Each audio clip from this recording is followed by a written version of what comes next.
travaille pour le centre Oscar Bruni ici au Cap. Et ce sont deux présentateurs très expérimentés, comme ceux d'hier. Donc, je vais donc les laisser commencer et ils vont nous montrer leur présentation. Je ne sais pas lequel des deux va commencer. Allez, voilà, ils commencent tous les deux. Tim, why don't you go first, and then I'll go after you. Donc, Tim va commencer et c'est Sally qui va continuer. I'm Tim Smith, as has been said. Je m'appelle Tim Smith et je suis le directeur régional pour l'Afrique australe. Donc, nous travaillons avec nous travaillons avec des réfugiés dans des villes urbaines et rurales. Nous sommes aussi conscients de la situation au Mozambique qui est assez inquiétante. Thank you. Thanks, Tim. And thanks to Mike and CPLO for merci à Tim et Mike et CPLO. Bringing this training together. So I'm Sally Gander, as Mike mentioned. Je m'appelle Sally Gander, comme Mike l'a mentionné. Je suis directrice de conseil juridique sur Sky Bruni et je travaille surtout sur le plaidoyer.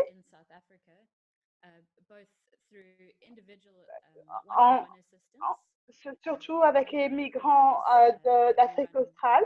Nous travaillons avec les personnes individuellement et nous avons un programme pour leur apprendre l'anglais et avoir accès aux emplois.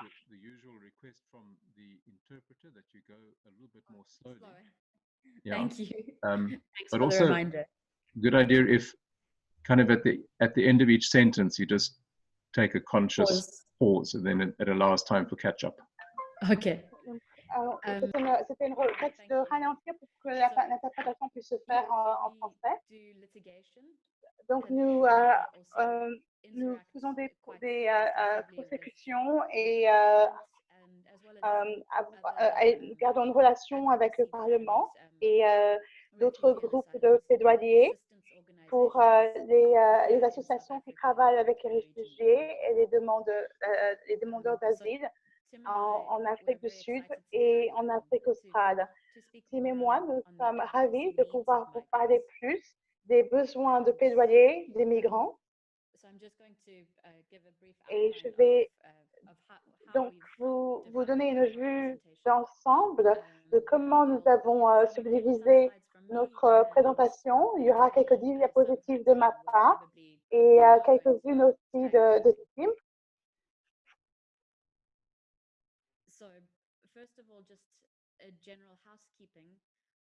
Donc, juste un peu comme règlement d'ordre intérieur, nous aimerions que tout le monde puisse interagir avec les autres. Nous sommes conscients que c'est un peu plus difficile de le faire lorsque nous sommes tous en ligne. Mais si vous avez des commentaires, des questions, s'il vous plaît, utilisez l'option qui indique que vous pouvez lever la main. Donc, vous verrez que sur votre écran, sous la liste des participants, ou juste au bas de votre écran, il y a une option qui vous dit que vous pouvez lever la main et vous pouvez l'utiliser pour indiquer que vous avez un commentaire ou une question. Nous demanderons aussi à toutes les personnes qui sont ici de partager leurs expériences parce que beaucoup de ce que nous faisons dépend des intrants, de ce qui vient de chacun et chacune d'entre nous dans ce groupe. Nous sommes ici pour apprendre et partager les ressources les uns avec les autres. Je vais aussi vérifier mes notes. Voilà.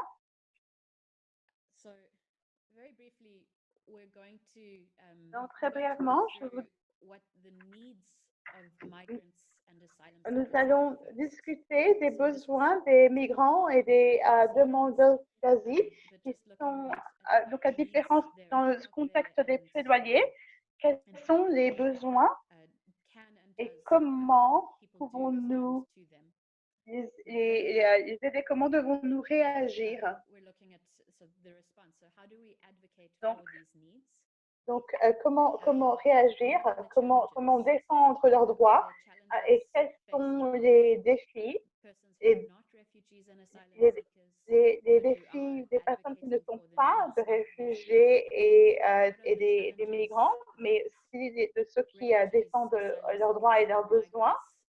Et quels sont les besoins que les réfugiés et les migrants, enfin, quels sont les défis auxquels ils font face lorsque eux-mêmes défendent leurs propres droits et plaident pour leur situation.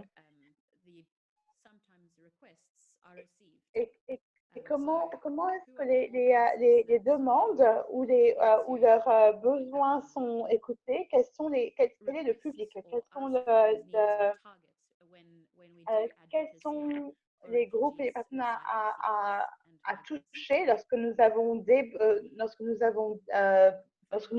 venons présenter leurs besoins? Et finalement, dans le thème des plaidoyers, nous avons parlé de ce qui est très commun en Afrique du Sud, mais aussi dans d'autres pays. C'est le thème de la xénophobie et l'afrophobie. Et comment ceci a un impact sur les besoins à prendre en compte lors de plaidoyer. Et puis aussi un petit mot à propos de la créativité dans les plaidoyers.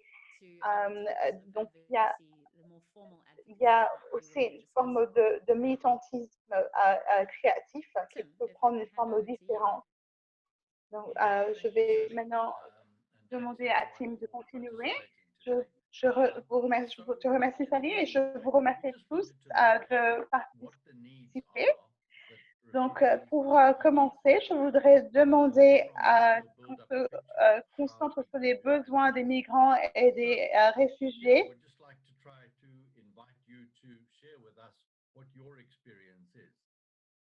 Et je voudrais vous demander à tous de parler de vos expériences, des besoins des migrants et des réfugiés et des personnes qui fuient de leur pays, de leur région. Quels sont les plus grands besoins? Quel est le premier besoin, en fait, lorsqu'ils arrivent?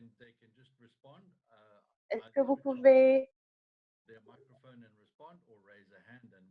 Est-ce que vous pouvez répondre à ça? Peut-être vous mettez votre micro ou vous levez la main, comme Ali l'a dit. Ah, je vois que Max du Nigeria a levé la main. Oui, est-ce que vous m'entendez?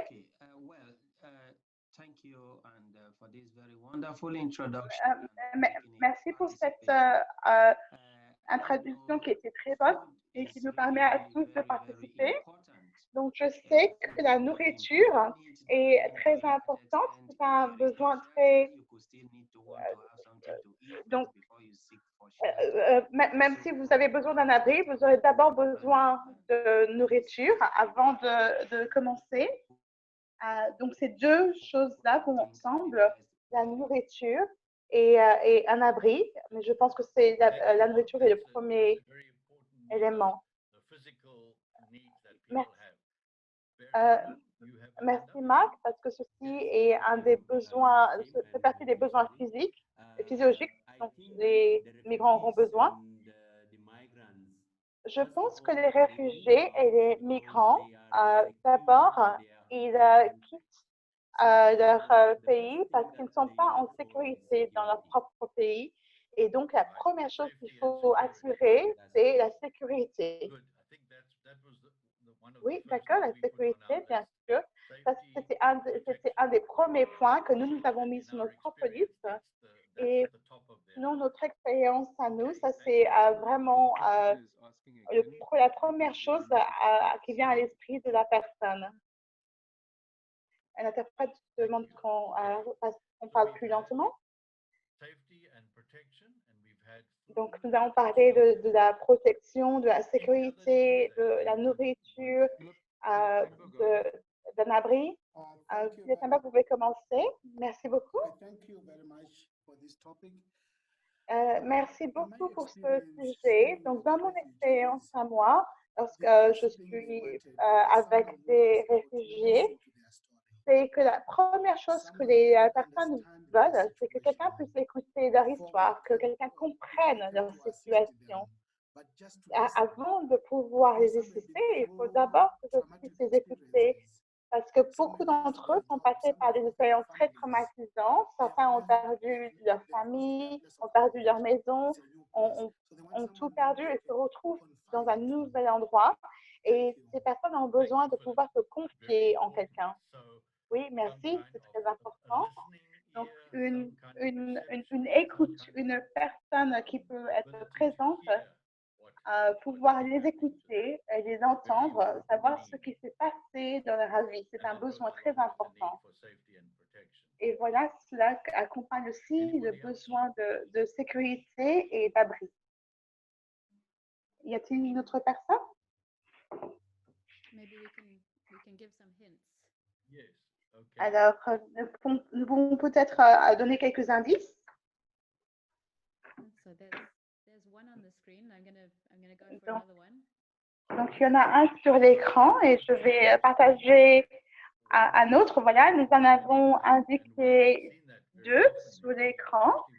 Donc, l'aide médicale, parce que nous avons vu que les réfugiés ont souvent besoin d'être assistés. Nous l'avons vu en Angola, surtout lorsque les personnes traversent la frontière de manière, ils sont traumatisés et sont blessés physiquement.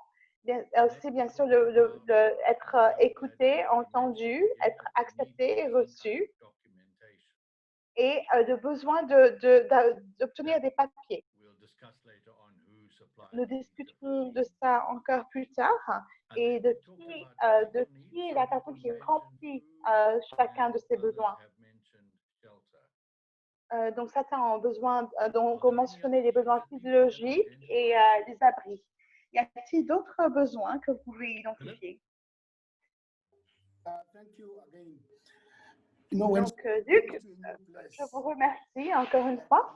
Lorsque une personne arrive à un nouvel endroit, comme des réfugiés, alors ces personnes voudraient savoir s'il y a quelqu'un qui vient du même endroit. Donc, est-ce que quelqu'un qui vient du même endroit peut aussi s'identifier? Parce qu'on se retrouve dans un pays étranger et dès que ces personnes se retrouvent, qu'elles se reconnaissent en tant que venant du même endroit, elles peuvent discuter et partager. Parce que ce qui se passe, c'est que pour les réfugiés, souvent, nous les écoutons, mais lorsque ces personnes se parlent entre elles, elles peuvent se comprendre et peuvent s'aider et en fait même guérir plus rapidement.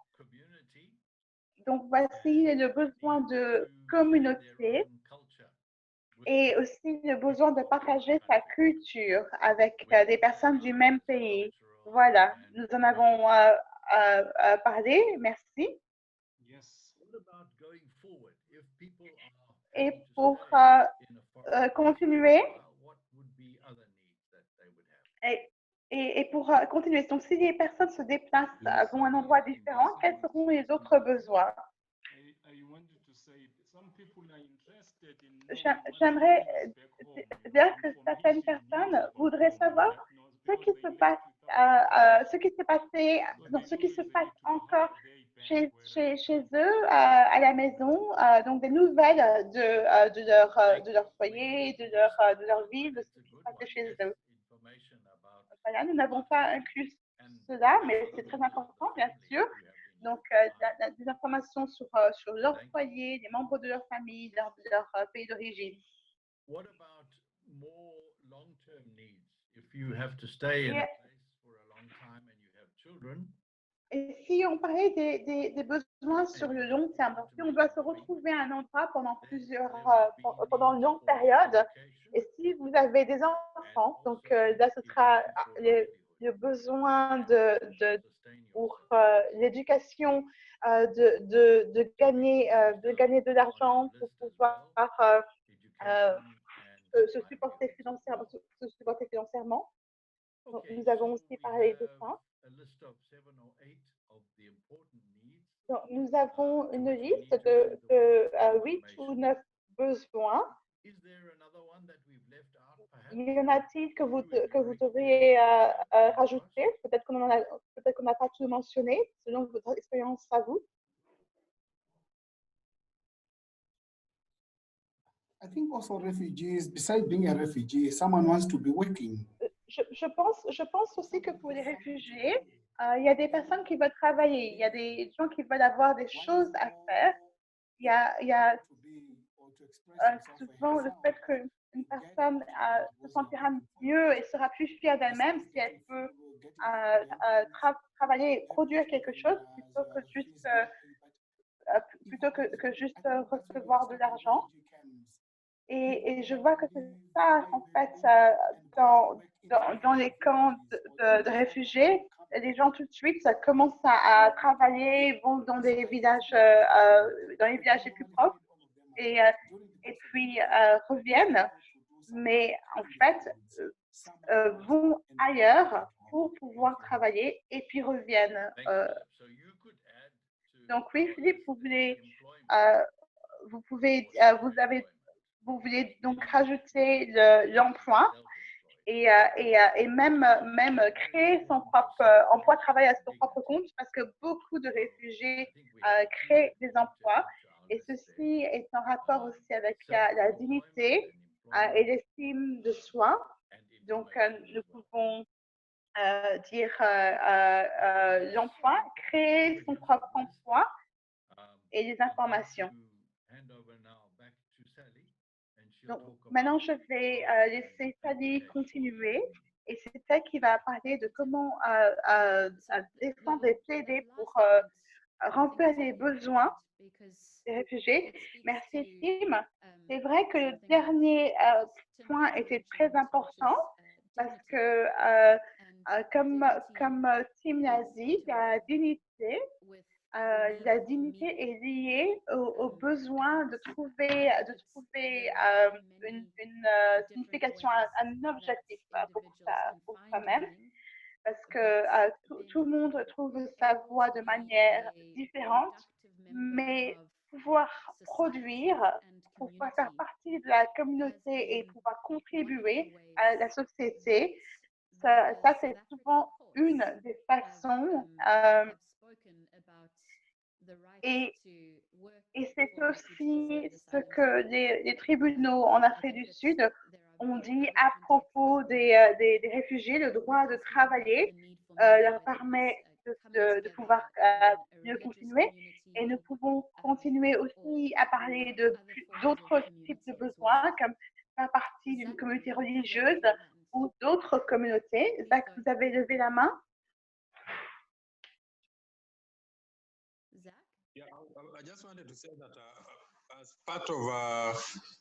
Je voulais aussi dire que dans les besoins que nous avons mentionnés, comme la protection, les besoins médicaux, je pense qu'on peut avoir tous ces besoins, mais s'il n'y a pas assez à manger, ça n'ira pas. Oui, nous avons parlé de tous les droits et des lois qui sont implémentées. C'était dans la session d'hier. That's right, yeah. Yes. Okay, great. So now I'd like to pose a question, and please, those of you who haven't spoken and those of you who have,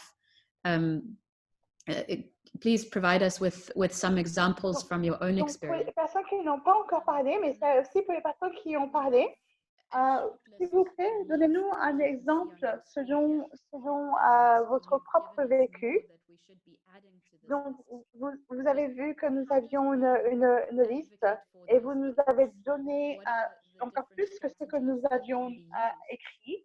Et donc, dans notre prochaine question, c'est comment pouvons-nous plaider pour ces besoins, pour remplir ces besoins? Est-ce que vous avez des stratégies que vous avez utilisées dans votre contexte particulier? Pouvez-vous nous donner des exemples?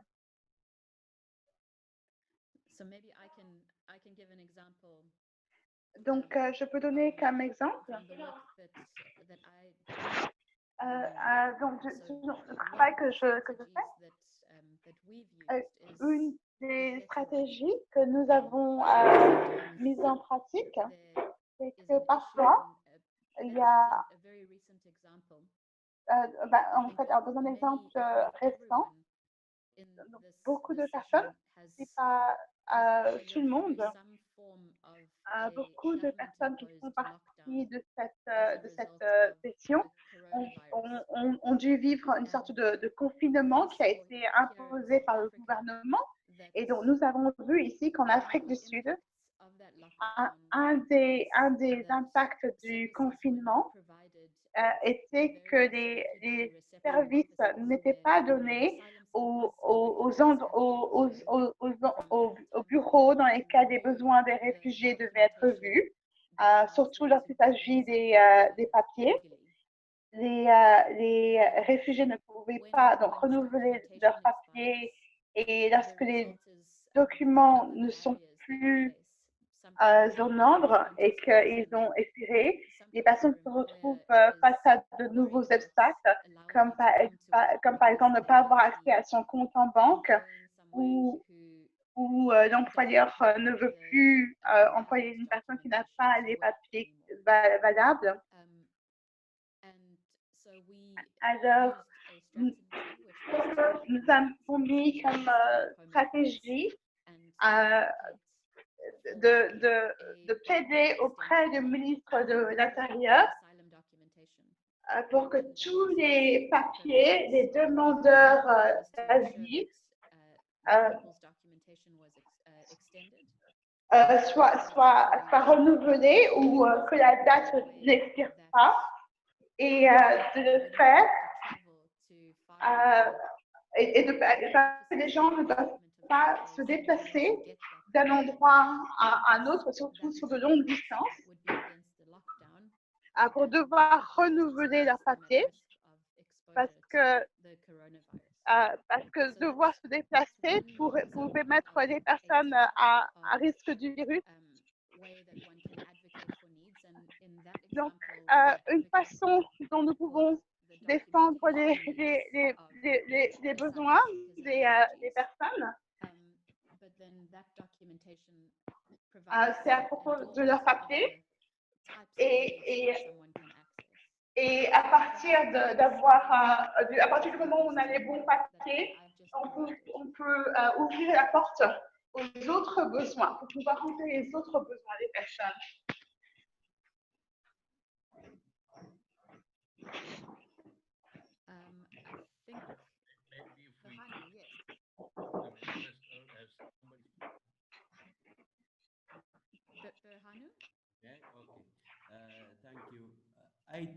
Merci.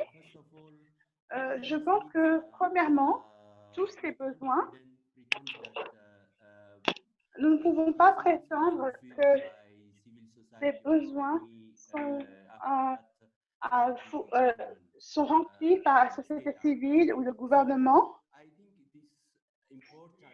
Donc, je pense qu'il est important que les gouvernements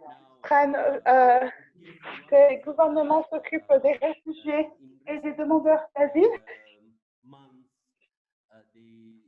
Et ces derniers mois, les réfugiés de Syrie se sont enfuis vers Addis, sont passés par Soudan et d'autres pays. Et plutôt que d'aller dans les centres de réception de réfugiés,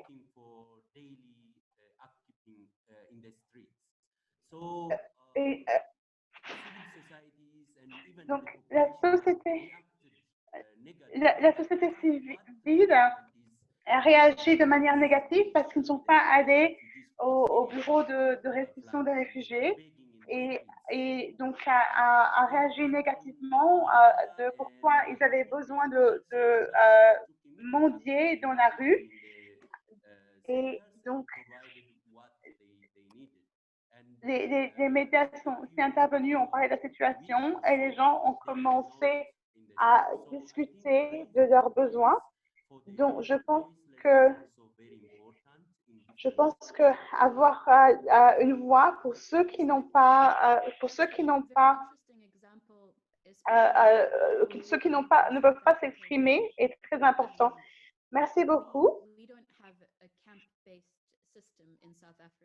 Oui, c'est très important dans notre contexte à nous parce qu'en Afrique du Sud, nous n'avons donc pas de système de camps de réfugiés et il s'agit pour nous d'avoir des personnes différentes qui sont impliquées pour subvenir aux besoins des réfugiés. Merci. Y a-t-il d'autres personnes qui voudraient rajouter quelque chose? Perhaps I can pose another question, which is simply je pourrais poser une autre question. Nous pouvons donc discuter de ce que nous comprenons par les plaidoyers. Qu'est-ce que c'est de plaider, de faire des lobbies pour une personne ou un groupe?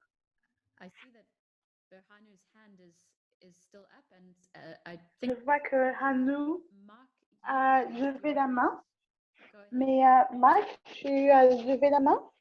Vas-y. Yes, Marc. Marc?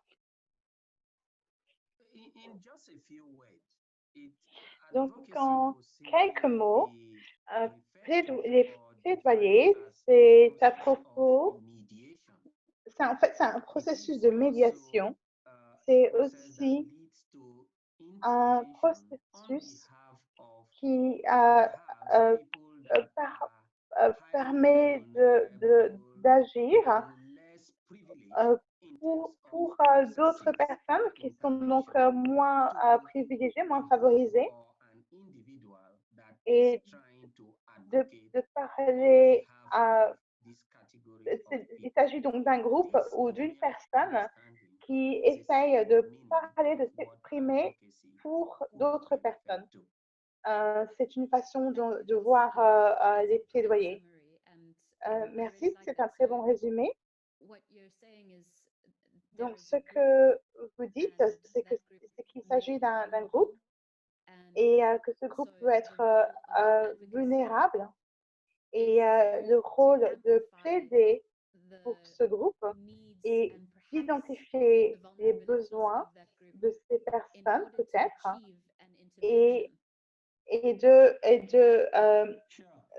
d'identifier et d'en discuter pour pouvoir plaider pour ces personnes-là. Donc, c'est une définition dans le sens large. Et y a-t-il des différents niveaux dans le contexte du plaidoyer? Donc, par exemple, si nous pensons aux besoins que Tim a mentionné avec tout le monde, un de ces besoins, par exemple, que parfois les personnes ont besoin de parler de leur vécu, de ce qu'ils ont vécu et ressenti. Et ceci peut vouloir dire du counseling pour leur traumatisme ou peut-être avoir besoin de se retrouver dans une communauté, de trouver des personnes qui sont peut-être de votre pays d'origine et de pouvoir se joindre à elles. Donc, ce que Tim et moi avons discuté là, c'est qu'il faut comprendre le travail pastoral comme représentant une forme de plaidoyer. Donc, si je peux de nouveau parler du travail de mon association à Scalabrini, à tout début de Scalabrini au Cap, une partie de notre travail était le travail pastoral parmi les réfugiés au Cap. Et ceci est une forme de plaidoyer à un niveau. Mais le prochain niveau, c'est le counseling sur les traumatismes et puis aussi assister les besoins de manière très directe, donc comme le logement, la nourriture, aussi de différents types de plaidoyer. C'est des conseils directs d'une personne à l'autre et directement sur le terrain. Dans ce contexte-là, je vais vous parler de mon expérience à moi. Nous avons un service paralégal pour qui est disponible pour qui veut venir dans le bureau ce jour-là. Donc, les personnes peuvent venir et pourront savoir quels sont leurs droits dans le contexte sud-africain. Et donc, des conseils sur les droits est une façon aussi de pouvoir plaider pour les besoins des personnes et puis aussi d'accompagnement. Est-ce que quelqu'un voudrait discuter ou deviner ou expliquer ce que c'est l'accompagnement?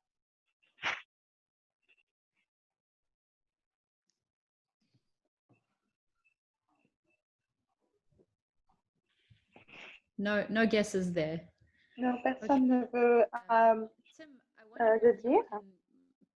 Donc, Tim, je me demande si toi, tu peux donner un exemple sur l'accompagnement, parce que nous en avons parlé. Donc, à propos de de ton expérience en Angola, peut-être. Oui, c'est ce que j'ai dû faire, ce qu'on a parlé, de pouvoir écouter et de permettre aux personnes d'être écoutées. Et ça, c'était un travail important en Angola, de passer du temps avec les réfugiés qui venaient du Congo et qui étaient très traumatisés. Et de passer du temps à les écouter, à entendre leur histoire. Et beaucoup de ces histoires étaient absolument terribles. Il y a des personnes qui avaient perdu des membres de leur famille, avaient vu leur maison être brûlée. Et c'était un facteur très important. Et à partir de ce plaidoyer, il y avait d'autres formes de plaidoyer qui revenaient. Donc, on a pu donc aider des personnes à retrouver des membres de leur famille, par exemple.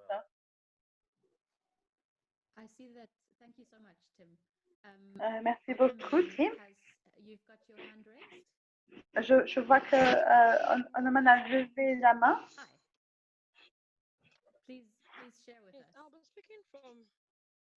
Oui, vous pouvez lever la main. Je parlais donc dans le contexte du Cameroun et à propos de la frontière entre le Cameroun et le Nigeria. Lorsqu'il s'agit de l'accompagnement pour nous, dans le sens du genre, nous, on assiste les personnes à recevoir la justice, à avoir accès à la justice et de recevoir des réparations.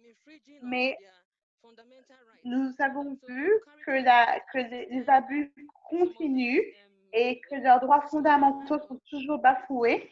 Alors, Caritas agit à ce sujet pour les aider à avoir accès à la justice. Merci. Yes.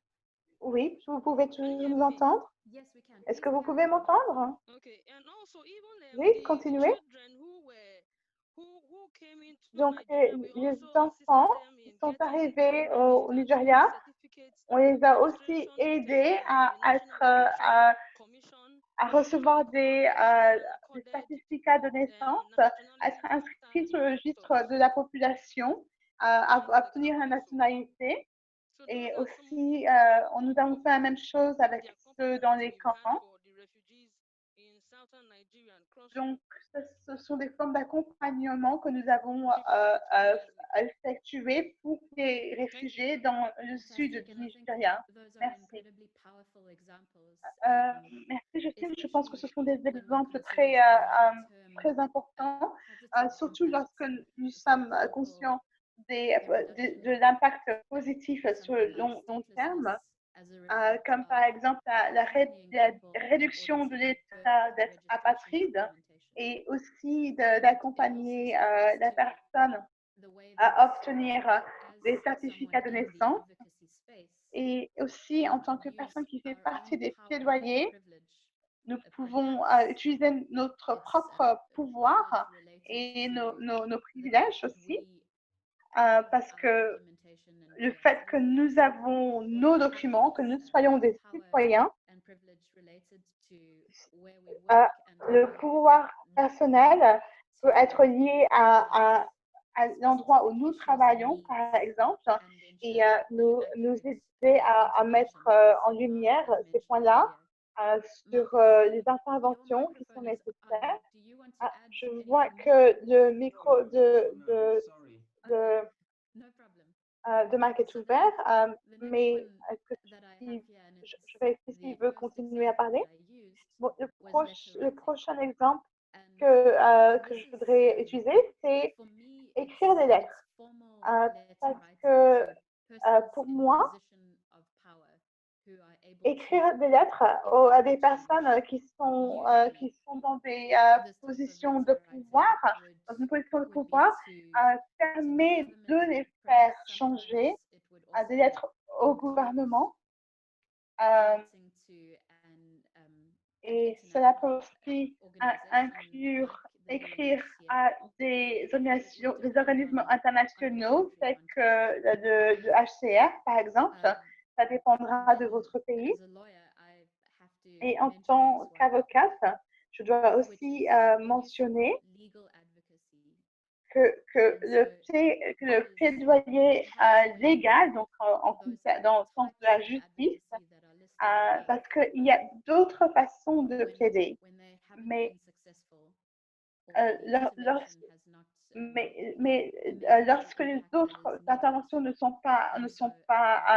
pas marché, qu'elles n'ont pas eu l'impact prévu parce qu'il y a des barrières systémiques, alors dans ce contexte-là, il est important d'utiliser les tribunaux et la justice qui nous permet d'amener du changement que, par exemple, ici, ce que j'ai trouvé dans mon contexte à moi, je vais vous demander de parler de votre propre situation, de votre propre contexte. Et je vous demande de m'excuser parce que je me concentre sur l'Afrique du Sud, mais un exemple que nous avons utilisé ici, c'est de pouvoir c'est la prosécution pour le droit au travail des réfugiés, des demandeurs d'asile. Et puis un exemple plus récent, c'est encore dans le contexte du confinement, c'est lorsque le gouvernement sud-africain a annoncé qu'il y aurait un subside, donc un subside pour aider les personnes qui seraient dans des grands besoins et que le gouvernement a publié document qui indiquait qui pourrait recevoir ces subsides. Les réfugiés et demandeurs d'emploi n'étaient pas inclus. Donc, les personnes qui avaient certains papiers ou certains types de visa en tant que migrants n'étaient pas inclus. Et donc, nous avons vu que ces groupes de personnes étaient grandement dans le besoin. Et au départ, nous avons essayé d'aider en donnant de l'aide et puis avec d'autres associations locales. Et puis après, nous avons écrit des lettres à des personnes dans des positions de pouvoir et à des décideurs. Et pour continuer notre plaidoyer, nous sommes concentrés sur la constitution de l'Afrique du Sud et avons en fait fait un procès à propos de l'illégalité d'exclure les réfugiés. Et nous avons gagné en fait. Nous avons pu assurer que beaucoup plus de personnes qui étaient réfugiés et demandeurs d'asile ou sur visa en tant que migrants pouvaient aussi être assistés. Donc, ceci est un exemple. Et je me demande si d'autres participants ont des exemples sur leur propre contexte particulier. Est-ce que vous avez aussi réussi, est-ce que vous avez aussi eu du succès dans vos plaidoyers? Ok, alors je vais continuer. Donc, le prochain type de plaidoyer que nous avons identifié, c'est nous avons nommé les plaidoyers à haut niveau. Donc, ceci pour moi, c'est lorsque nous parlons des personnes qui sont au Parlement, donc les membres du Parlement, lorsque vous parlez à des décideurs et que vous leur permettez de comprendre l'impact de leurs décisions à les personnes qui sont au plus grand niveau du gouvernement. Et cela veut aussi dire faire des commentaires publics, de réagir aux actes et aux nouvelles lois et aux soumissions qui sont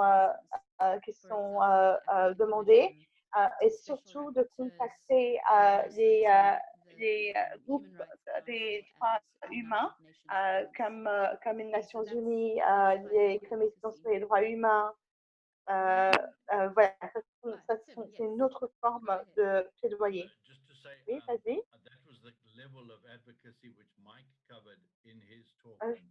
Je voulais dire que le type de plaidoyer dont Mike a parlé durant sa présentation, et des personnes ont écouté et avaient déjà eu l'expérience.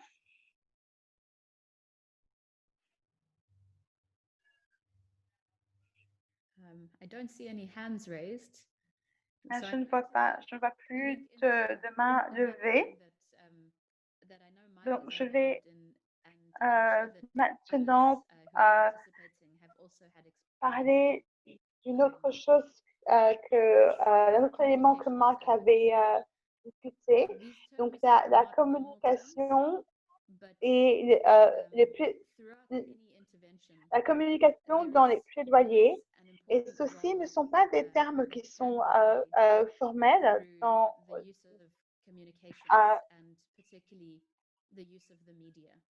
il y a des rôles qui peuvent être joués ou mis en place. Donc, par exemple, utiliser la radio ou donner des informations à des journalistes. Donc, les plaidoyers de la communication sont très importants pour mettre en lumière certains besoins et pousser vers une certaine réaction. Y a-t-il des personnes qui voudraient donner des informations sur les différents types de plaidoyer ceux que nous avons identifiés, ceux que vous voyez sur l'écran, ou bien des types de plaidoyer que nous n'avons pas mentionnés? Peut-être que nous avons manqué quelques informations. I see that Eusebius has unmuted Je vois himself. que Eusebius je vois que le micro de Eusebius est ouvert. Oui, au Kenya. Nous travaillons sur les plaidoyers à haut niveau dans la conférence des bishops, des évêques catholiques. Lorsqu'il s'agissait du confinement. Of some of the refugees will not be catered for well. So we've been advocating for the change of law so that the refugees can be Donc nous avons plaidé pour un changement de la loi pour qu'ils puissent aller aux écoles. Donc c'était à haut niveau. Merci. C'était un très bon exemple.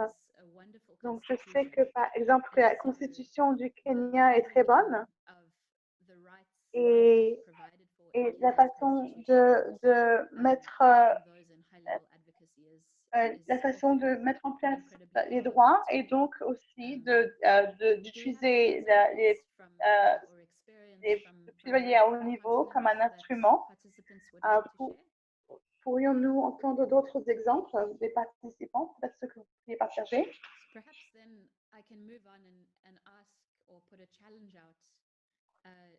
Peut-être je peux continuer et vous poser le défi et vous demander de discuter des défis en fait, des personnes qui sont touchées elles-mêmes, donc celles qui sont impactées, quelles sont les difficultés auxquelles elles pourront faire face. Donc, par exemple, au Kenya, il y a des camps. Donc, quels sont le genre de défis auxquels les personnes vont être confrontées?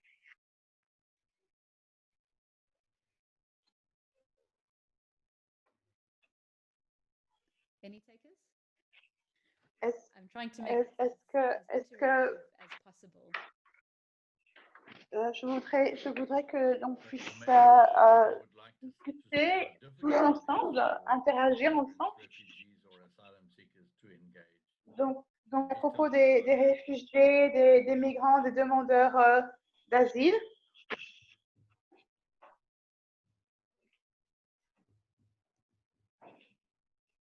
So perhaps one of the examples that I can give is language.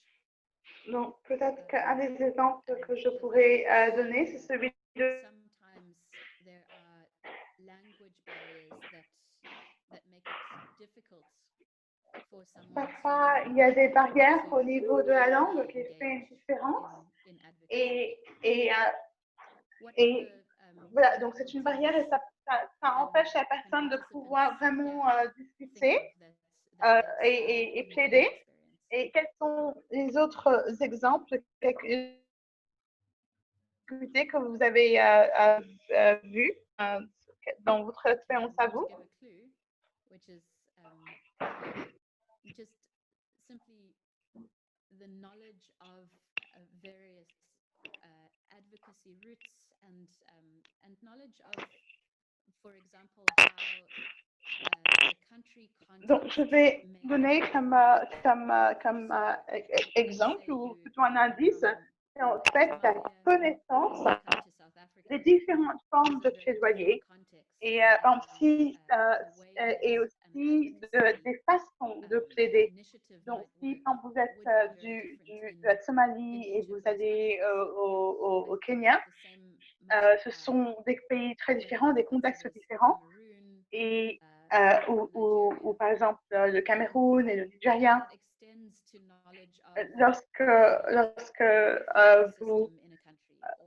vous connaissez le système sur les réfugiés dans ces pays, donc nous avons vu que ceci sont des défis et que dans les autres défis, alors, les autres, ça fait partie des défis que nous avons vus. Et donc, il faut toujours se rappeler de plusieurs formes. Donc, par exemple, de la langue, qui est une barrière pour les réfugiés et les migrants. Et y a-t-il une personne qui pourrait parler plus de la peur? Y a-t-il une personne qui pourrait parler de la peur, par exemple? Parce que la peur est un thème dont on va parler plus tard dans certaines diapositives. Mais par exemple, la xénophobie est un grand souci. Et peut-être que si une personne est un migrant ou un demandeur d'asile, alors si on vous remarque, si on sait que vous dénoncez les abus, ou si on sait que vous aidez les personnes dans ces groupes-là, il peut y avoir des conséquences négatives dont vous aurez peur. Et aussi, si vous êtes to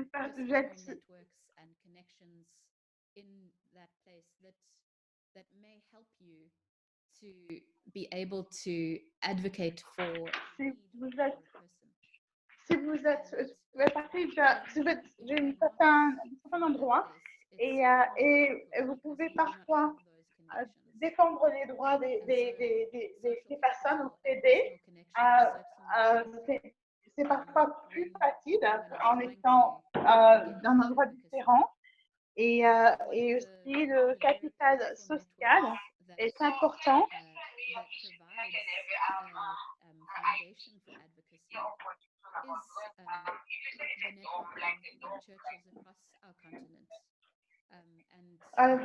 Donc, par exemple, lorsque nous avons des contacts différents, des expériences différentes, nous pouvons créer des réseaux et faciliter les réseaux et identifier les besoins ensemble sur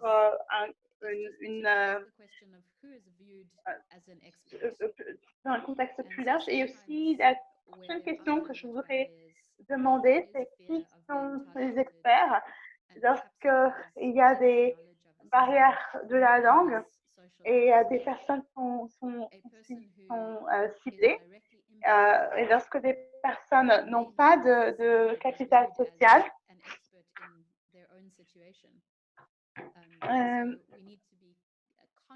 donc nous devons être conscients de ceci et de s'assurer que autant que possible, lorsque nous faisons notre travail de plaidoirie, nous devons vraiment vérifier toutes ces informations avec les personnes pour qui nous plaidons.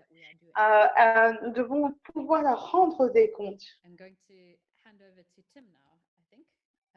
Je vais maintenant donner la parole à Tim. Okay. A little thank you for that, Sally. Donc, merci, Sally. And demands are actually received. I got confused. I'm still on this one. I think it's yours, actually. Yes, it is. Alors, Sorry. pour la conclusion, c'est toujours la même présentation. Simply just who is receiving a demand or a message? Qui sont les personnes qui reçoivent les demandes ou les messages de plaidoirie. Donc, lorsque nous parlons, lorsque nous retournons vers nos exemples,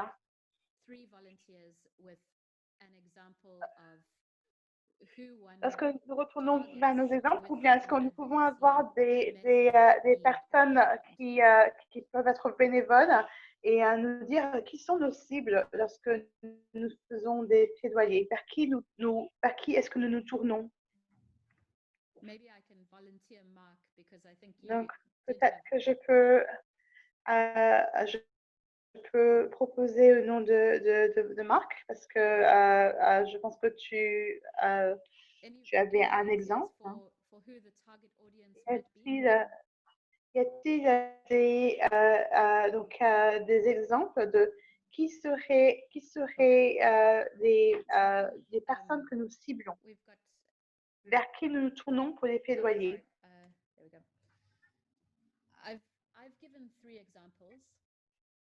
Donc, j'ai donné 3 exemples. Ces exemples ne sont pas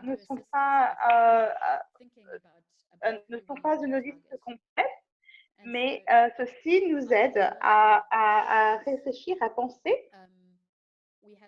Donc, au niveau donc, un exemple qui a été très utile était les certificats de naissance. Donc, cet exemple-là se rapporte aux autorités, donc les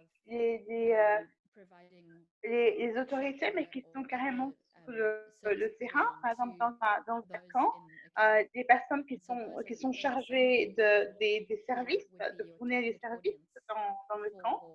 Ceux-ci font partie des personnes que nous devons cibler pour nos plaidoiries et les messages de plaidoirie. Et bien sûr, à propos des législateurs, je vais donner quelques exemples et surtout être des personnes qui reçoivent des messages, comme par exemple le message de Eusebius, l'exemple de Eusebius, lorsqu'on plaider sur les droits des personnes qui veulent s'intégrer plus dans la communauté. Et aussi un autre groupe, c'est le public, donc en général, la population du pays, parce que c'est aussi un groupe qui doit assurer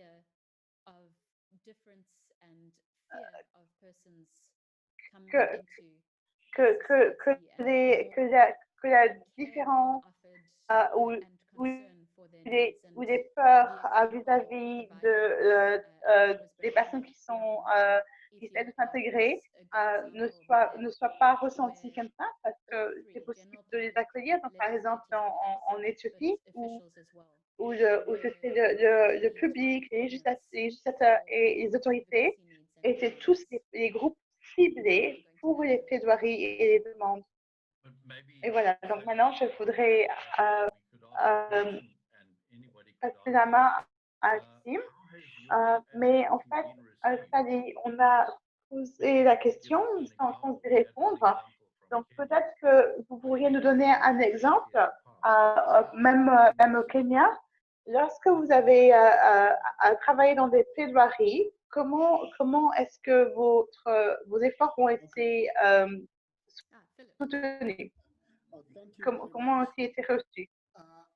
Oui, Philippe, merci beaucoup. Lorsque je travaillais avec des réfugiés,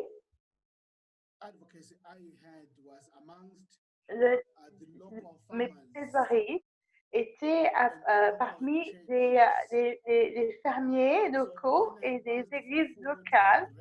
Donc, lorsque je demandais de la nourriture pour les réfugiés, les gens réagissaient. Mais lorsque je suis allée chez les législateurs, alors ça, c'était une réponse très différente. on m'a dit, révérend, attendez, attendez, attendez, et ils m'ont fait attendre jusqu'à ce que je sois transférée. Mais pas dans la communauté locale, par exemple, ça c'était beaucoup plus facile parce que je pouvais recevoir ce dont j'avais besoin pour assister les réfugiés. Donc ça c'était de politique en général. Voilà, merci beaucoup parce que c'est un bon exemple. Vous avez reçu des réactions positives de la communauté, mais pas à un niveau plus élevé.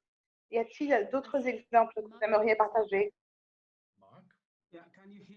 Donc, je vois que Marc a levé la main. Est-ce que vous pouvez m'entendre? D'accord, d'accord. Une observation que j'ai est que vous trouverez que ce sera très rare d'avoir la même réaction sur ces engagements.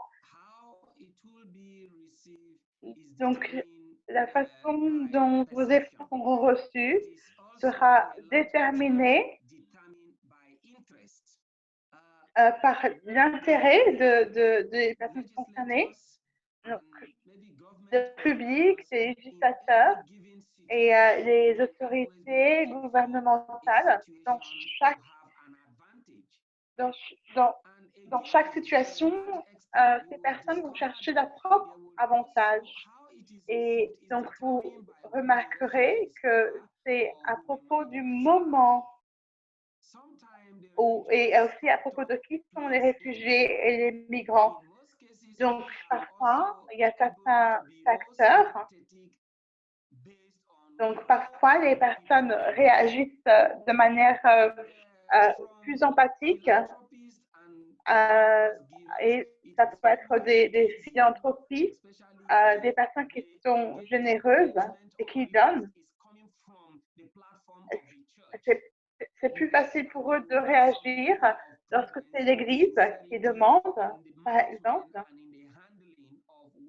Et aussi lorsqu'ils sont conscients de comment les aides vont être gérées. Parce que lorsqu'on demande au gouvernement, la situation sera différente parce qu'ils voudront utiliser cette situation pour les bénéficier, pour en profiter eux-mêmes et mettre leur parti politique à l'avant.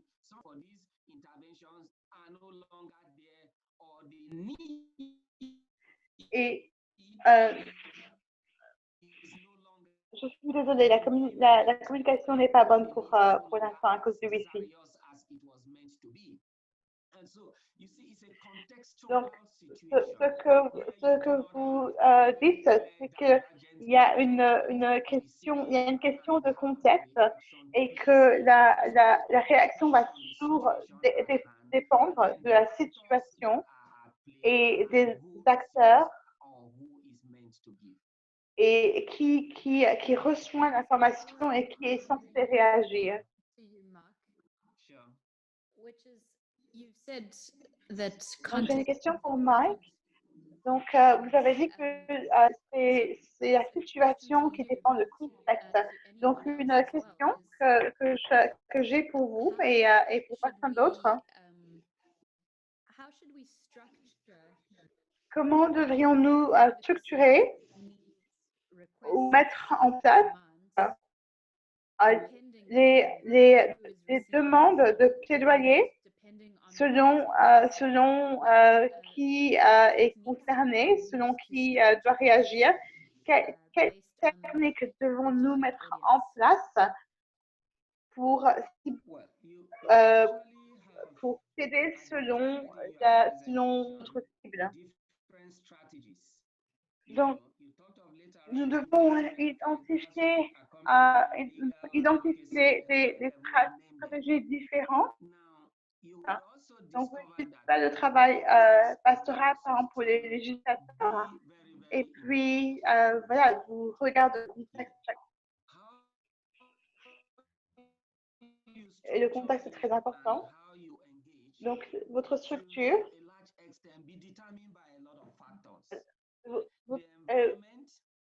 la façon dont, ça dépend de votre stratégie, et votre stratégie dépendra de l'environnement.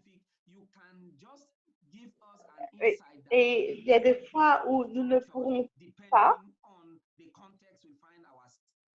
il y a des fois où nous ne pourrons pas agir d'une certaine façon.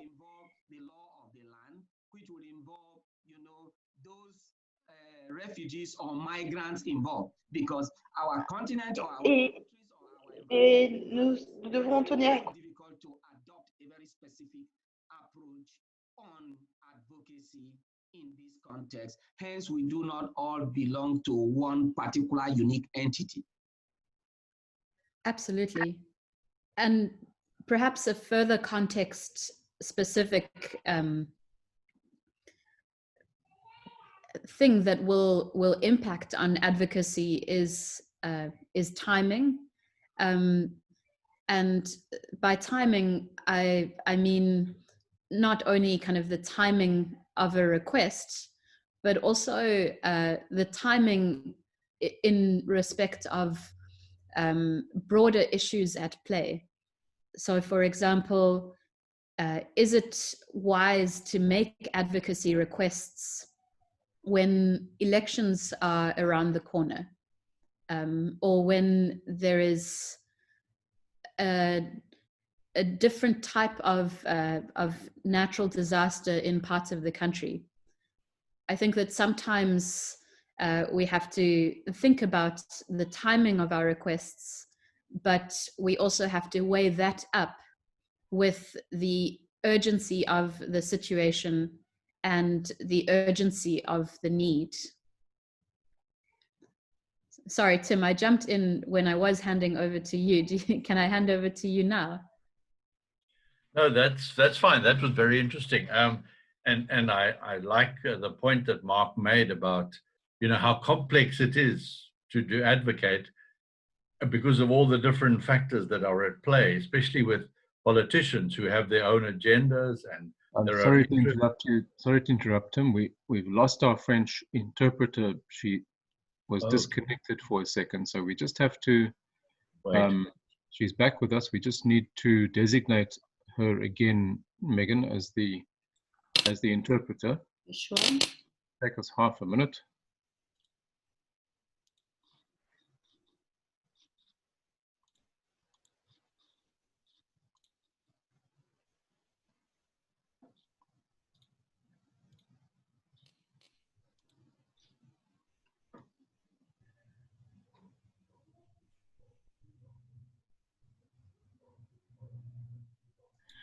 Lamont, did you get my request? Sorry? Did she get my request? Yeah. I'm not seeing it, the appointment next to her name. No. Sorry, everyone. Just going to take. Here we are. Sorry.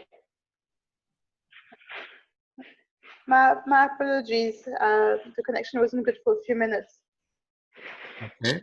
So we have designated you again as interpreter. Thank you. All right. So thank you. You just have to accept the designation. Sure.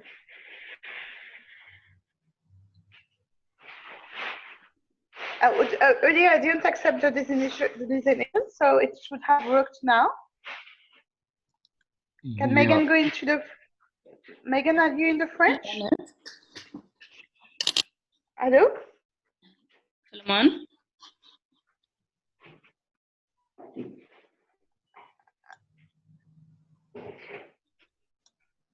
I think, Philomen, you may need to just switch yourself onto the French channel. Oh, right. Sorry, I thought that's what I have done. My apologies. Okay. Yes, I am in the French. But we're hearing you in English. Oh my goodness. I'm sorry. I'm not sure why. My apologies. All right. So, sorry, I'd get it as the French side. I'm not sure. Okay. I think we may Sorry. have to. No, my apologies. Yes. Because it's language interpretation, where I was in it's the original audio, which is in English. So Yes. I have not received the invitation. Can You I? haven't. Yeah. Okay, I'll try again. Yes. Yeah. Thank you. Megan will try again to designate you as the interpreter. There we go. I've designated you again, Philemon. Yes. Have you received the request? Yeah.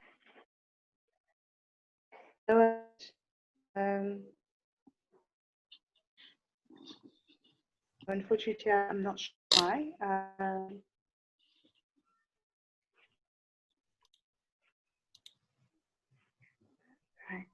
Should I call Micheline? I'm so sorry.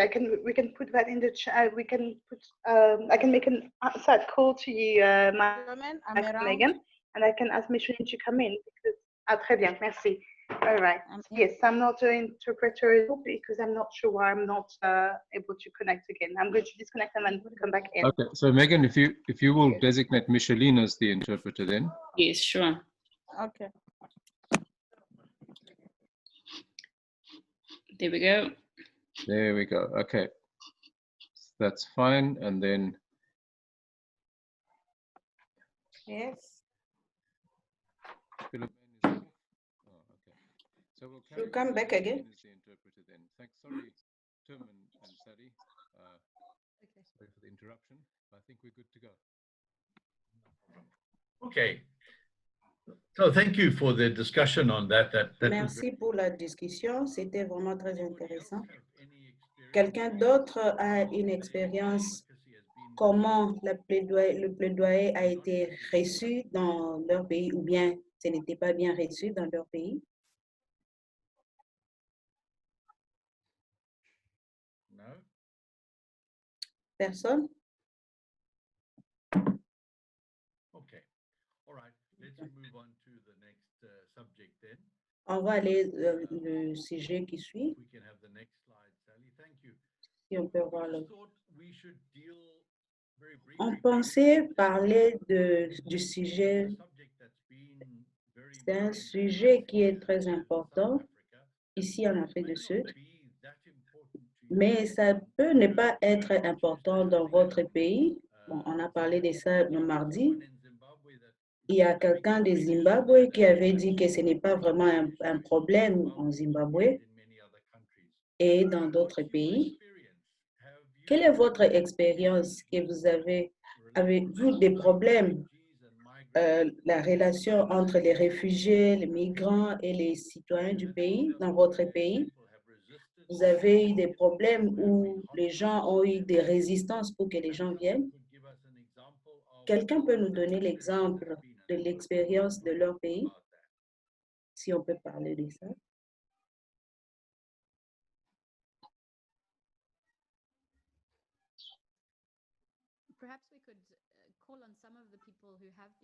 Peut-être on peut demander certaines personnes.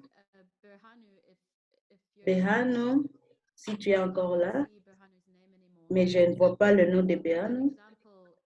L'exemple en Éthiopie, c'était vraiment intéressant. L'exemple de l'Éthiopie était intéressant. Mais je crois qu'on a perdu Evanus.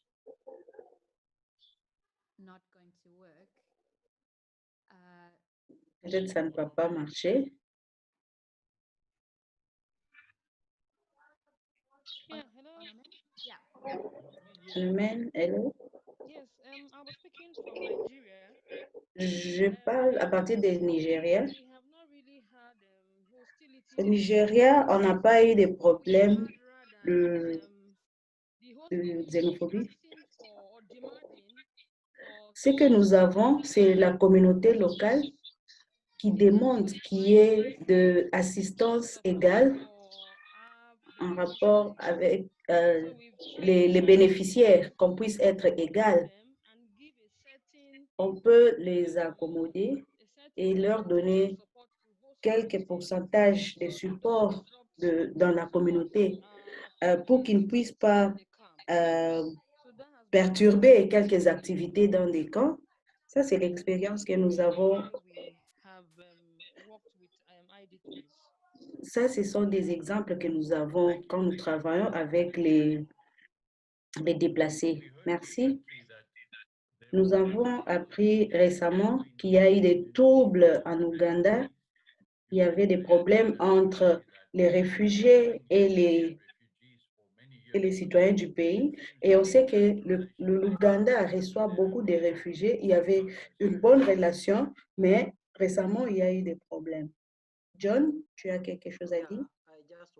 Oui. Bon, je voulais juste contribuer en rapport avec ce sujet un peu au Kenya, dans le camp de Kakuma. Il n'y a pas vraiment un grand problème de discrimination, mais il y a des défis là mineurs entre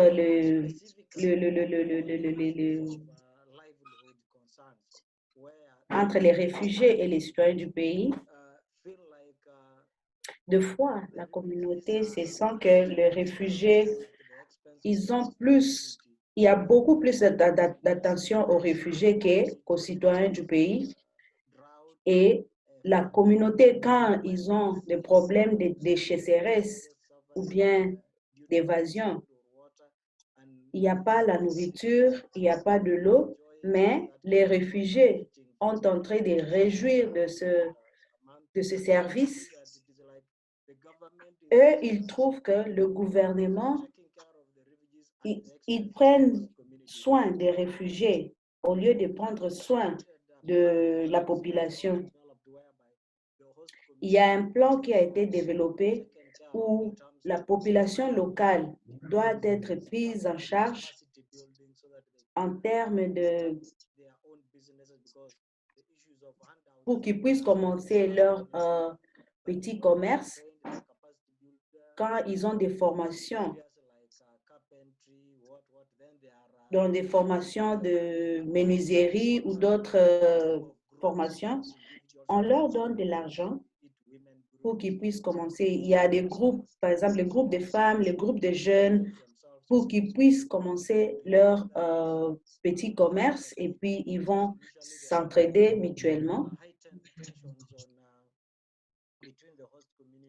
Ça atténue la tension entre la population locale et les migrants et les réfugiés. On essaie de faire l'intégration communautaire. Dans des camps, on demande à la communauté locale pour qu'ils puissent jouer un grand rôle et aussi qu'il y ait aussi l'assistance de la communauté locale, l'assistance directe. Ça, c'est très important, le point là que tu viens de soulever, où la population locale se sent, ils n'ont pas de faveur ou ils ne sont pas assistés par rapport aux réfugiés. Ici, en Afrique du Sud, on a eu ce genre de problème. La seule solution, une des solutions, c'est d'organiser des programmes un programme où tout le monde bénéficie, les migrants et la population locale. Est-ce qu'il y a quelqu'un d'autre qui a une expérience où il y a eu une attitude quelconque de la population locale et les migrants?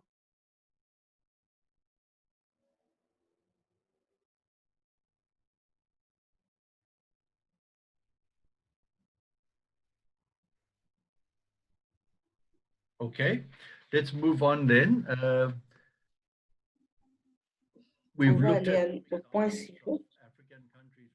On a regardé quelques exemples de pays africains où il y a des problèmes. On a vu comment répondre aux plaidoyers. Il y a des plaidoyers qui sont compliqués. Là, on parle des personnes qui sont les plus vulnérables, les réfugiés, les migrants. on doit aussi regarder, on ne peut pas faire le plaidoyer qui va leur coûter des problèmes. Notre approche doit être balancée. Ce qu'on doit garder en tête pour éviter des stéréotypes ou bien pour soulever des sentiments négatifs.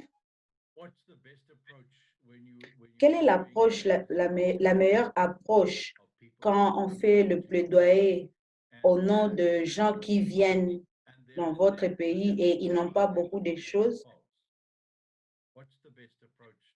Quelle est l'approche qu'on peut faire quand on fait le plaidoyer pour des personnes qui viennent dans votre pays? Je peux être volontaire. Peut-être ce n'est pas une très bonne approche. Quelque chose que je suis conscient dans le travail de plaidoyer, c'est que nous faisons. Il y a souvent une tendance de décrire les réfugiés ou bien demandeurs d'asile en termes de leur vulnérabilité. Par exemple, dans différents jugements au niveau du parquet, le parquet de l'Afrique du Sud, des fois ils disent que ça c'est un groupe qui est vraiment vulnérable, un groupe qui est extraordinairement vulnérable. Quand on fait des plaidoyers de révoquer pour qu'on puisse sécuriser le droit quelconque, c'est facile d'utiliser cette vulnérabilité comme un outil pour avoir le besoin le besoin auquel vous êtes en train de plaider.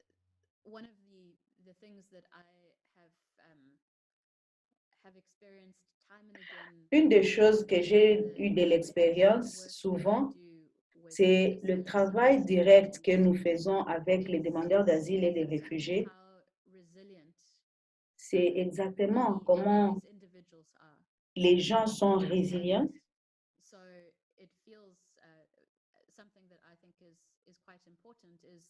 Des fois, tu as un sentiment que c'est quelque chose qui est important. On ne peut pas ignorer la vulnérabilité parce que ce n'est pas important de l'ignorer.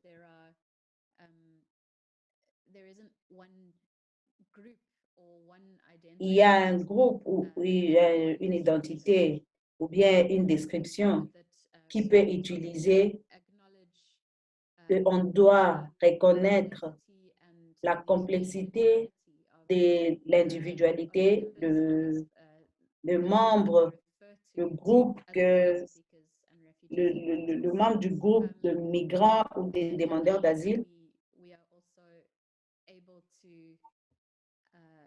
Dans cette façon-là, nous sommes capables de montrer les autres avec qui nous travaillons dans le pays d'accueil et leur montrer que le cas de ces gens, ce n'est pas un cas qui est isolé. Merci, Sally. Oui, Marc.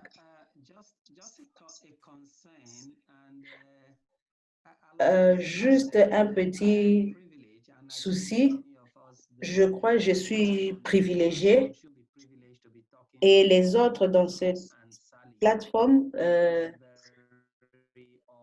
d'avoir quelqu'un comme Sally dans ce groupe. Le sujet ici sur le plaidoyer, regardez au point de xénophobie ou bien l'afrophobie.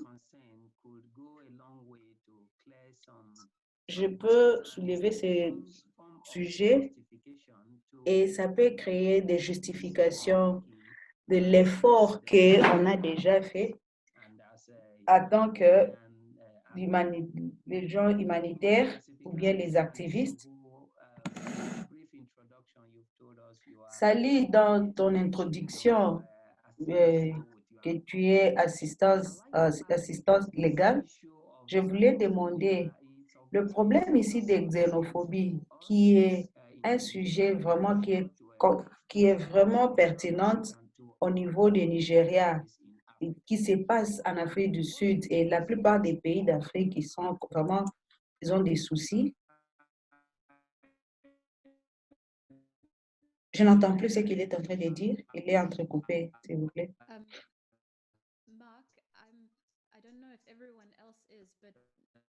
Marc, on n'entend plus. On n'entend plus ce qu'il est en train de parler. Xenophobic attack concept in South Africa. Can you hear me now? Mark, we lost the first part of your question. Can you On a perdu une partie de ta question, si tu peux répéter. J'étais en train de vérifier avec vous, avec ce phénomène de xénophobie que nous avons. Souvent, en Afrique, quand on est au Nigeria, on entend les gens disent que non, il y a beaucoup de investissements d'Afrique du Sud au Nigeria. Mais quand il y a le problème ici de xénophobie, les gens se disent que, attends, on va faire quelque chose. Mais les gens oublient qu'on se partage beaucoup de choses en commun. C'est la représailles de ce qui se passe. Ma question, qu'est-ce que vous pouvez dire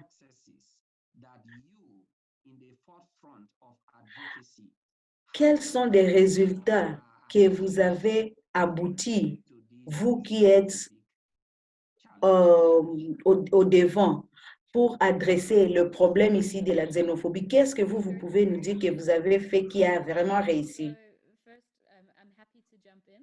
Je peux commencer, mais oui, c'est un problème qui est vraiment complexe. Ça a des implications sur l'économie et de façon dont on a traité ça, ce n'était pas bien. Le système de droit des réfugiés, c'est un système qui ne fonctionne pas. Ils ont accepté beaucoup de gens. Après 1994, il y a eu beaucoup de campagnes contre la xénophobie, mais je ne suis pas sûre comment ça a réussi, ces genres de campagnes.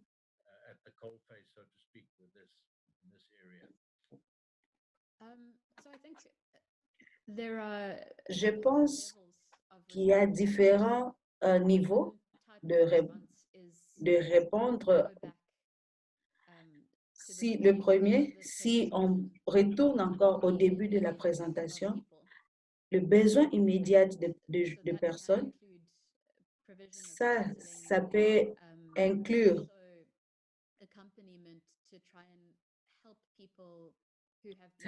les moyens d'aider les gens qui ont été frappés par l'impact de la xénophobie, porter plainte à la police. Deux fois, c'est la réalité. Si quelqu'un n'est pas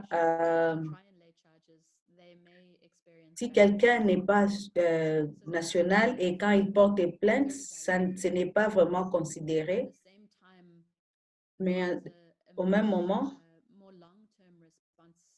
il y a des réponses qui sont à long terme qu'on essaye d'explorer. Bon, je peux parler de mon expérience et de Scalabrini, mais je peux dire qu'il y a beaucoup d'organisations dans les secteurs en Afrique du Sud qui essayent d'éradiquer le problème et de changer les mentalités de la population. Nous travaillons avec eux. Nous avons remarqué qu'après les problèmes de la xénophobie, c'est pendant les élections, de fois, c'est les résultats des commentaires que les autorités font ou bien c'est des politiciens qui veulent avoir l'attention de la population. Nous collaborons avec des organisations, c'était avant les élections. Nous avons donné des formations aux journalistes, comment rapporter le problème de la xénophobie, parce que nous avons pensé que les journalistes sont... Nous avons remarqué que les journalistes ont une voix importante qui peut donner... On voulait leur montrer comment, quand ils font des reportages, ça peut augmenter l'attention de la xénophobie ou bien ça peut diminuer. C'était une de notre stratégies de plaidoyer, mais en même moment, nous utilisons des plaidoyers à plus haut niveau, parler aux politiciens directement et engager avec eux pour être sûr qu'ils ne sont pas en train d'attiser la xénophobie. L'autre type de plaidoyer qu'on avait essayé d'utiliser, les succès ou bien les résultats, on va mesurer ça à long terme, c'est de mettre des informations correctes. Après la xénophobie ici en Afrique du Sud, il y a des commentaires que les gens disent qu'il n'y a pas d'évidence pour appuyer ce genre de commentaires.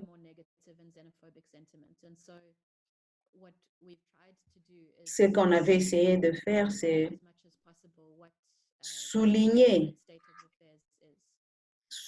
le problème qui existe. Par exemple, il y a un exemple, de fois,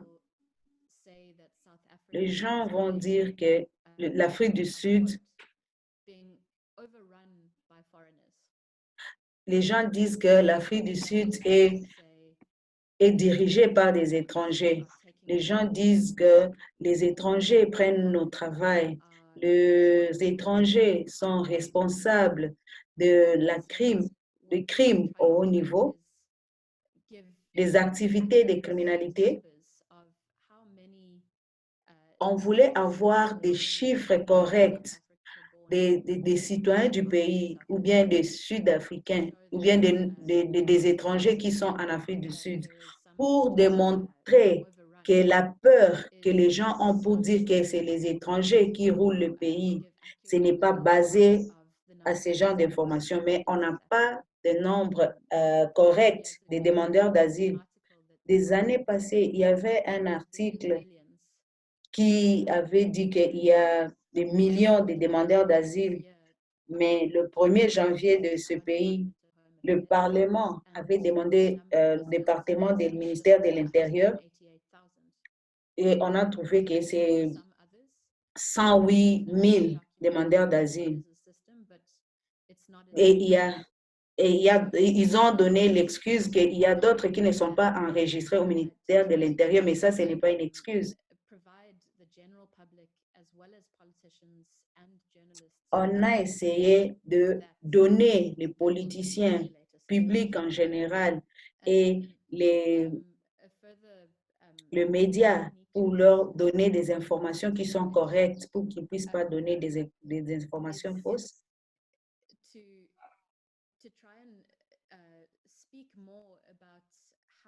L'autre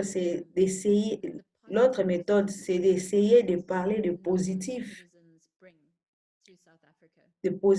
que les étrangers amènent en Afrique du Sud. L'exemple, c'est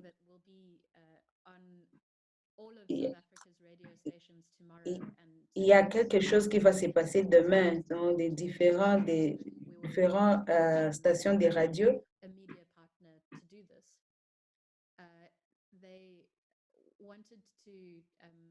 Ils ont voulu parler des défis que les migrants et les demandeurs d'asile et des réfugiés ont eu pendant la période de COVID. Si vous regardez la photo qui est sur l'écran pour le moment. Ici en Afrique du Sud, on appelle ça une boutique. Au début du confinement, en Afrique du Sud, des petites boutiques dans des quartiers, ça a été nommé comme des services essentiels quand on était dans le confinement. Et les boutiques dans des quartiers, c'est vraiment très important parce qu'ils aident la population locale. Et c'est là que la population locale trouve des denrées ou bien des choses nécessaires. La plupart de ces petites boutiques dans des quartiers, c'est pour des Somaliens et d'autres étrangers. Un des commentaires que de l'autorité gouvernementale, ils ont dit que seulement une seule boutique qui a été désignée comme pour des choses essentielles, mais pour les autres, ce n'était pas le cas. Le programme de demain à la radio, on va se focaliser sur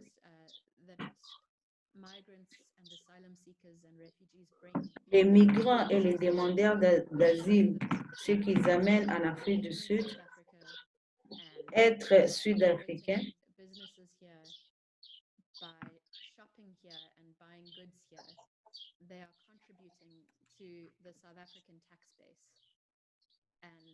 that is very important for South Africa as a whole.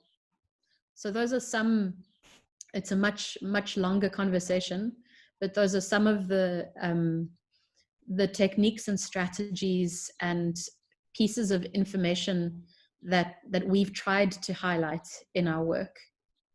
They're not foolproof, and yeah, xenophobia is an issue that we're constantly aware of, and that we're constantly thinking about in the way that we do our work and the way that we do our advocacy. I hope that that's given you something of an answer, Mark.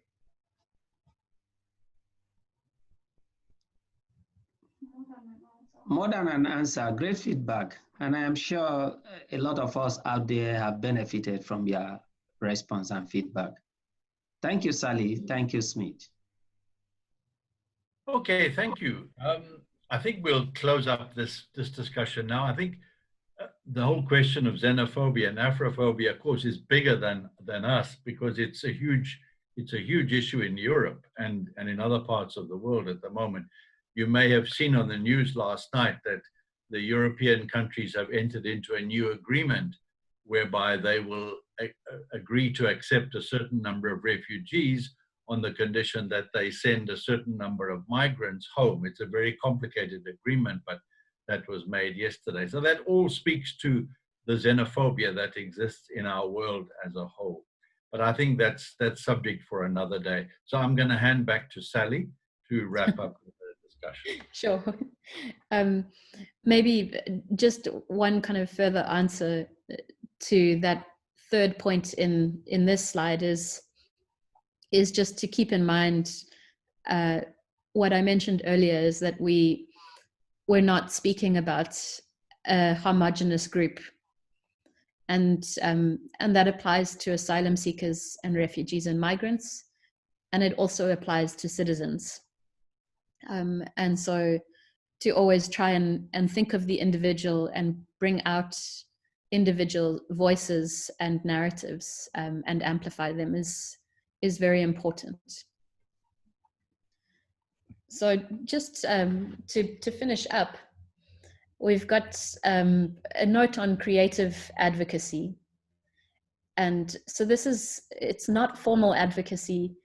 Sometimes it's better referred to as artistic activism. It's maybe not the type of advocacy that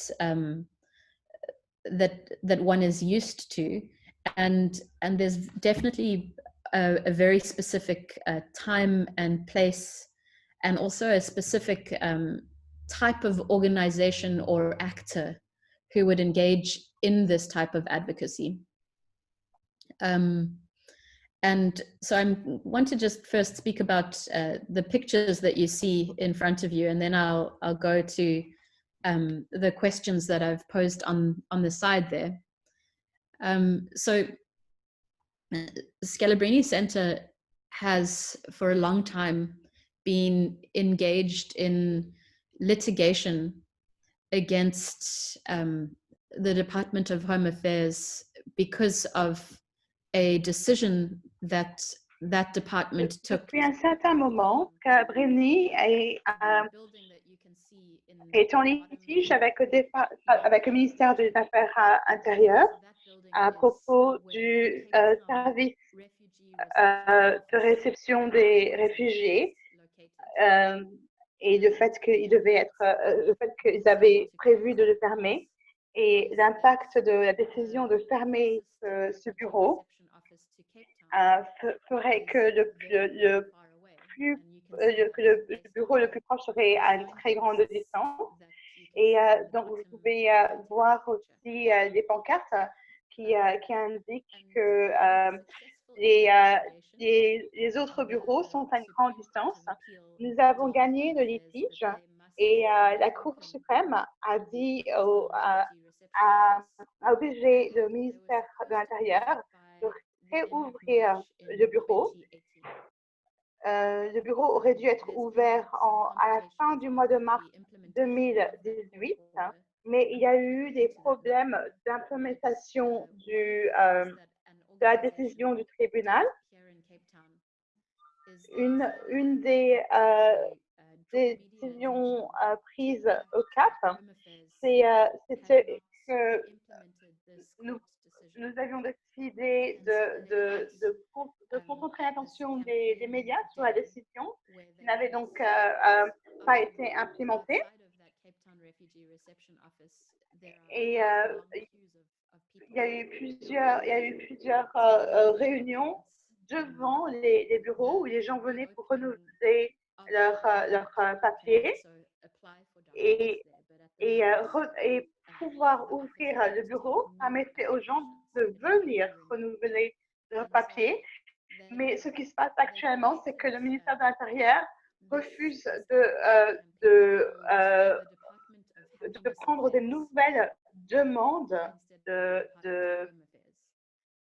donc refuse de prendre de nouvelles applications de demandeurs d'asile. Donc, un groupe de personnes a agi comme manifestation créative devant le Home Affairs.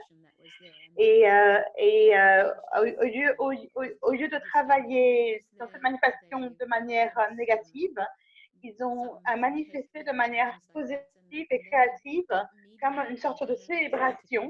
Et ceci a attiré l'attention des médias, des journalistes qui sont venus prendre des photos. Et donc, il y a moyen de mettre en lumière de gros problèmes sur une période, sur plusieurs années. Beaucoup de journalistes étaient conscients de ce qui se passait, mais ne pensaient pas nécessairement que c'était une chose très importante. Et donc, ça a permis à faire réagir de nouveau les journalistes. Donc, ce n'est pas toujours question du type ce n'est pas toujours le type de plaidoyer à utiliser, mais c'était important dans cette situation de trouver une nouvelle manière de travailler sur un problème qui a duré pendant longtemps. Donc, pour conclure, j'aimerais vous montrer un nouveau type de plaidoyer. Voilà, ce type de plaidoyer qui peut être très utile pour les associations qui travaillent sur le terrain et donc dans le contexte de stratégies différentes qui peuvent être utilisées. Et cet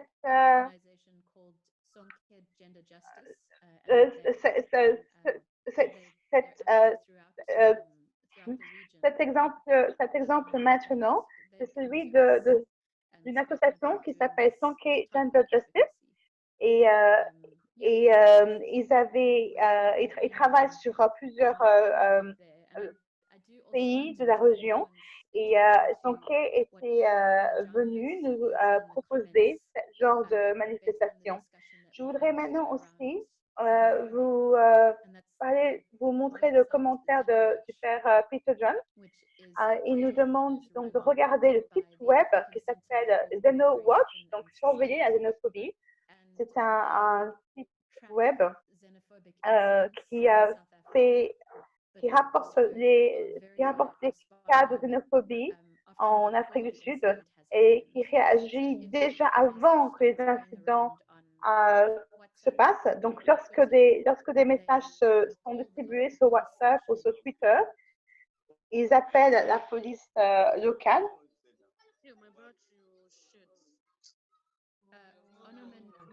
Onomen, I think your microphone is on.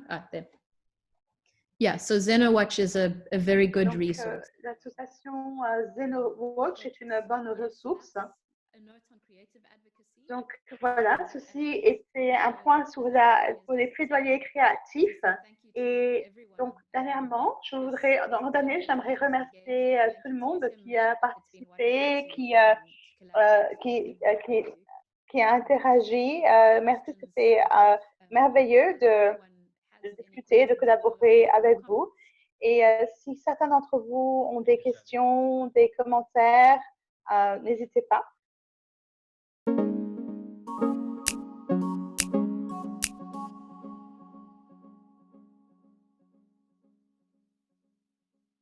Please sign up for our newsletter at cplo.org.za.